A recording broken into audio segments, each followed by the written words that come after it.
സാറിന് സിനിമ അങ്ങനത്തെയുള്ള കാര്യങ്ങളൊക്കെ കാണാൻ ഇഷ്ടമാണോ? സിനിമയിൽ കാണാൻ നേരം കിട്ടാറുണ്ടോ? സിനിമ കാണാൻ ഇഷ്ടമൊക്കെ ഉണ്ട്, പക്ഷെ കാണാൻ അവസരം കിട്ടാറില്ല. ഏതാ ലാസ്റ്റ് കണ്ട സിനിമ? പ്രത്യേകിച്ച് അവൻ്റെ ഇതില്ലേ, ജയറാമിൻ്റെ ഒരു ചിത്രം ഭാഗ്യദേവി. അതൊക്കെ വളരെ രണ്ടു ദിവസം കണ്ടു. സാധാരണ പൊളിറ്റിക്കൽ ചൈവള്ളി ചിത്രങ്ങൾ നോക്കുമ്പോഴല്ലോ, സുരേഷ് ഗോപിയുടെ ആണെങ്കിലും ഇങ്ങനെ ഭയങ്കര ഇതല്ല ആദർശങ്ങളുള്ള സിനിമയിൽ ഏറ്റവും വില്ലനായിട്ടിരിക്കുന്ന ആഭ്യന്തരമന്ത്രിയാണ്. രാജൻ പി ദേവ് ആണെങ്കിലും എം.എഫ്. വർഗീസ് ആണെങ്കിലും അങ്ങനെ വിജയരാഘവൻ, ഇവരൊക്കെ ആഭ്യന്തരമന്ത്രികളെ എപ്പോഴും കരിവാഴ്ത്തിക്കും. സാറിന് കാണുമ്പോൾ ദേഷ്യം വന്നിട്ടില്ലേ? അതിപ്പോൾ പല രീതിയിലല്ലേ ആളുകൾ അവതരിപ്പിക്കുക. ഇപ്പോൾ ആഭ്യന്തരമന്ത്രിമാരെ എല്ലാം ഒരു വില്ലന്മാരാക്കി അവതരിപ്പിക്കുന്നതാണ് കാണുന്നതാണ് ആർക്കിഷ്ടം. അതുകൊണ്ടാണ് അങ്ങനെ അവതരിപ്പിക്കുന്നത്. അത് ജനങ്ങളുടെ ആളുകളെ പിടിക്കുന്ന വിധത്തിലാണ് സിനിമ ഉണ്ടാക്കുന്നത്. സാധാരണ ഒരു ഇത്രയധികം മിമിക്രി ചെയ്ത് രക്ഷപ്പെടുന്ന ഒരു സംസ്ഥാനം കേരളമാണ്. അത് എല്ലാ മുഖ്യമന്ത്രിമാരെയും എല്ലാ മന്ത്രിമാരെയും ശരിക്കും കളിയാക്കും. അപ്പോൾ ഇത് എപ്പോഴും കണ്ടിട്ടുണ്ടോ സാറിനെ ആരെങ്കിലും കളിയാക്കണതോ? ചിലപ്പോഴൊക്കെ കണ്ടിട്ടുണ്ട്. അപ്പോൾ ഈ സൗമ്യഭാവം പോകാറുണ്ടോ? അതിൻ്റെ കാര്യമില്ല. ഇപ്പോൾ കാർട്ടൂൺ നമുക്ക് പിന്നെ ഇതൊക്കെ ഇതിൻ്റെ പാർട്ടാണ്. കാണുമ്പോൾ അങ്ങനെ തോന്നാറില്ലല്ലോ. ചില കാർട്ടൂൺ നമ്മളെ പറ്റിയുള്ള കാർട്ടൂൺ കണ്ട് നമ്മൾ തന്നെ രസിക്കാറുണ്ട്. നമ്മളെ തമാശക്ക് കാണുമ്പോൾ നമ്മൾ തന്നെ രസിക്കാറുണ്ട്. ചെറിയ കുട്ടികളൊക്കെ നമ്മളെ തമാശയാക്കാറുണ്ടല്ലോ. ചെറിയ മോണോ ആക്ട് കളിക്കുന്നൊരു കുട്ടിയുണ്ടെങ്കിൽ ഞാൻ ചോദിക്കാറുണ്ട്, എടാ നമ്മളെ ഒന്ന് അവതരിപ്പിച്ച് കാണിക്കും. പിന്നെ കാണിക്കുന്ന കുട്ടികളുണ്ട്, പറ്റും പലരെയും അവതരിപ്പിക്കും അവർ. നമ്മളാ നേരത്തെ അവർ കാണിക്കില്ല, വേറെ ആൾ മുമ്പിലായിരിക്കും നമ്മളെ കാണിക്കുക. അപ്പോൾ നമ്മൾ അവരോട് പറയും, നമ്മളെ നീ കാണിക്കുന്നുണ്ടോ ഒന്ന് കാണിക്കും. അപ്പോൾ അന്നേരത്ത് നമുക്ക് മനസ്സിലാവും എങ്ങനെയാണ് നമ്മൾ മറ്റുള്ളവർ വീക്ഷിക്കുന്നത്. കൊച്ചു കുട്ടികൾ പോലും നമ്മൾ എങ്ങനെയാണ് അവരുടെ കാണുന്നത്. ഓരോ ചില വീക്ക്നെസ്സാണ് ഈ കുട്ടികൾ എടുക്കുക. അതുമാതിരി സംഗീതം, വായന, അങ്ങനെയൊക്കെ. സംഗീതം അത്ര വലിയ ഒരു ഇതിലേക്ക് വന്നിട്ടില്ല. പിന്നെ പണ്ട് ആകാശവാണിയിൽ എൻ്റെ പ്രിയമുള്ള പാട്ടുകൾ അവതരിപ്പിച്ചത് അതൊക്കെ ആ സമയത്ത് ചെറിയ തോന്നൊക്കെ പറയുന്നില്ലേ, അതിലത്രത്തോളം ഒരു പ്രാവീണ്യമില്ല. പക്ഷെ ഒരു പാട്ട് മൂളാനൊക്കെ തോന്നിയിട്ടില്ലേ സാർ? അതൊക്കെ ഏതാക്കും തോന്നുന്നതല്ലേ.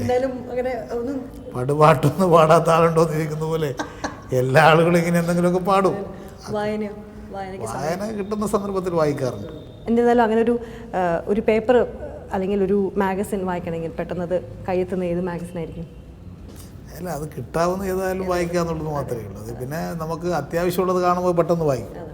ഇപ്പം ഒരു പോലീസിൻ്റെ വിഷയം കണ്ടാൽ പെട്ടെന്ന് വായിക്കണം തോന്നും. ഇന്നലെ ഞാൻ ഫ്രണ്ട് ലൈൻ ഇന്നലെ ഫ്ലൈറ്റിൽ വരുമ്പോൾ കണ്ടപ്പോൾ അതിൽ ആർ.കെ. രാഘവൻ ഇന്ത്യയിലെ പോലീസിങ്ങിനെ പറ്റി പറഞ്ഞിട്ടുണ്ട്. ആദ്യം ഞാൻ അത് വായിച്ചു.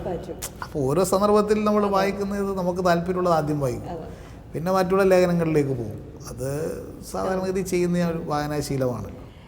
ഇപ്പോൾ സാറ് മന്ത്രിയായതിനു ശേഷം അന്ന് സത്യപ്രതിജ്ഞ ചെയ്യുമ്പോൾ എന്തെങ്കിലും ഒരു അത് കേരളത്തിന് ചെയ്യണം എന്ന് തോന്നിയിട്ട് അത് ഇതുവരെ ചെയ്യാൻ സാധിക്കാത്ത എന്തെങ്കിലും ഉണ്ടോ? അല്ല, ഇപ്പം നമ്മൾ മനസ്സിലാഗ്രഹിച്ച ഒരുപാട് കാര്യങ്ങൾ ഇനിയും ചെയ്യാൻ ബാക്കിയാണ്. അപ്പോൾ ഒന്ന് ചെയ്ത് കഴിഞ്ഞാൽ വേറെ ഒന്ന് ചെയ്യണമെന്ന് തോന്നും. ഇപ്പോൾ പോലീസിൽ തന്നെ ഇനി ധാരാളം മോഡേണൈസേഷൻ വരണം. പോലീസിൻ്റെ അടിയന്തരമായിട്ട് ചെയ്യേണ്ടത് പോലീസ് ആക്ട്, കേരളത്തിനൊരു പോലീസ് ആക്ട് ഉണ്ടാക്കണം. അതിൻ്റെ ഒരു പണിപ്പുരയിലാണ് ഞങ്ങളിപ്പോൾ ഉള്ളത്.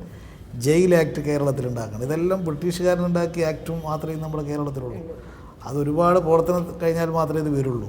അപ്പോൾ ഒരു നിയമനിർമ്മാണ പ്രക്രിയ പൂർത്തീകരിക്കുക എന്നുള്ളതിനാണ് ഞാൻ ലക്ഷ്യം വെച്ചിട്ടുള്ളത്. ഈ രണ്ട് നിയമനിർമ്മാണം നടത്തണമെന്നാണ്, ജയിൽ ആക്ടും പോലീസ് ആക്ടും. ഇത് മുമ്പ് കാലം മുതലേ നമ്മുടെ കേരളത്തിലെ മുൻ മുഖ്യമന്ത്രിമാരൊക്കെ ഭരിച്ചപ്പോൾ പറഞ്ഞിട്ടുണ്ട് ഇത് ചെയ്യണം. പക്ഷേ ഇതുവരെ അവസരങ്ങൾ കിട്ടിയിട്ടില്ല. ഇത് ചെയ്യാനൊരു ദൃഢപ്രതിജ്ഞ എനിക്കുണ്ട്. അതിന് വേണ്ടിയിട്ട് ഉള്ള നടപടികൾ ഇപ്പം നീങ്ങിക്കൊണ്ടിരിക്കുകയാണ്. സാറിൻ്റെ ഈ തിരക്ക് ഫാമിലി എങ്ങനെയാണ് ഇപ്പോൾ? കാരണം ഇത്രയും വീട്ടിൽ കുറച്ച് സമയം മക്കളുടെ കൂടെ അല്ലെങ്കിൽ വൈഫിൻ്റെ കൂടെ ഇരിക്കാൻ പറ്റാറുണ്ടോ? അതിനാണ് സാധിക്കാത്തത്. അവർക്കുള്ള പരാതി അതാണ്, അവർ കാണുന്നില്ല. അന്നേരത്തുണ്ടായിരുന്നു, വൈഫുണ്ടായിരുന്നു. കഴിയുന്നതും സിനിമക്ക് പോകും, വൈഫിനെ കൂട്ടിയിട്ട് പോകാൻ ശ്രമിക്കാറുണ്ട്. അല്ലാതെ ഒറ്റയ്ക്ക് ഞാൻ അങ്ങനെ സിനിമക്ക് പോകാറില്ല. സാധാരണ ഇപ്പോൾ ഈ സാറിനൊരു ജീവിത രീതിയിൽ ആദ്യം ഒരു രാഷ്ട്രീയക്കാരായിരുന്നു, പിന്നെ MLA, പിന്നെ മന്ത്രിയായി. ഇതിലേക്ക് ഒരു ബിഹേവിയറൽ പാറ്റേണിൽ വ്യത്യാസം വന്നിട്ടുണ്ടോ സാറിന്? ആസ് എ വൈഫ് പറയാറുണ്ടോ എപ്പോഴെങ്കിലും സ്വഭാവം മാറി? പ്രത്യേകിച്ച് ആഭ്യന്തര വകുപ്പായ ശേഷം അങ്ങനെ ഒരു കംപ്ലൈൻറ്റ് ഇതുവരെ വന്നിട്ടില്ല. വീട്ടിനകത്ത് ആഭ്യന്തരമന്ത്രിയാകാൻ പറ്റില്ല. വീട്ടിലെ ആഭ്യന്തരമന്ത്രി വൈഫാണ്, വീട്ടിലെ ആഭ്യന്തരമന്ത്രി ഭാര്യയാണ്. അപ്പോൾ കുടുംബജീവിതത്തിനകത്ത് നമ്മളെ ഓരോരുത്തർക്കും ഉള്ള ശീലങ്ങളൊക്കെ ഒരു സ്ഥാനം കിട്ടുമ്പോൾ മാറാൻ പറ്റുന്നതല്ല. ഇപ്പോൾ ഈ ഓണം, വിഷു അങ്ങനത്തെ ഫെസ്റ്റിവൽസ് ഒന്നും രാഷ്ട്രീയക്കാർക്ക് പറഞ്ഞിട്ടില്ല. എന്നിരുന്നാലും എപ്പോഴെങ്കിലും വീട്ടിൽ പോകാൻ പറ്റാറുണ്ടോ? ഓണം, വിഷു ദിവസങ്ങളിൽ കഴിയുന്നത്ര കുടുംബം ഒന്നിച്ചു കൂടാൻ ശ്രമിക്കാറുണ്ട്. അപ്പം 2 കുട്ടികളിപ്പോൾ അധികം അവർക്ക് കിട്ടാറില്ല, അവരിപ്പോൾ വിദേശത്ത് ആയതുകൊണ്ട് അവർ 2 ആളെയും കിട്ടാറില്ല. പക്ഷേ ഞങ്ങൾ 2 ആളും ആ ദിവസങ്ങളിൽ ഒന്നിച്ചു കൂടും. പിന്നെ കിട്ടാവുന്ന സുഹൃത്തുക്കളും കഴിയാവുന്നത്ര നാട്ടിൽ പോകാൻ ശ്രമിക്കും ആ ദിവസം. ഇപ്പോൾ ആരുമില്ല, എൻ്റെ വീട്ടിൽ ഇപ്പം ഞാൻ മാത്രമേ ഉള്ളൂ. പോകുന്ന ദിവസം അവിടെ എല്ലാവരും ഉണ്ടാവുന്നുള്ളത് മാത്രമേ ഉള്ളൂ. സർ, ഇത്രയും തിരക്കിൽ എനിക്കറിയാം കേരളം ഭരിക്കുന്ന ആഭ്യന്തരമന്ത്രിക്ക് എത്ര തിരക്കുണ്ടെന്ന് അറിയാം, പക്ഷേ എത്ര സമയം ഞങ്ങൾക്ക് തന്നതിന് എനിക്ക് വളരെ സന്തോഷമുണ്ട്. സർ, ഇത്രയും സൗമ്യമായിട്ടൊരാളാണെന്ന് എനിക്ക് മനസ്സിലാക്കാൻ പറ്റുന്ന സന്തോഷമുണ്ട്. Thank you sir. Thank you very much.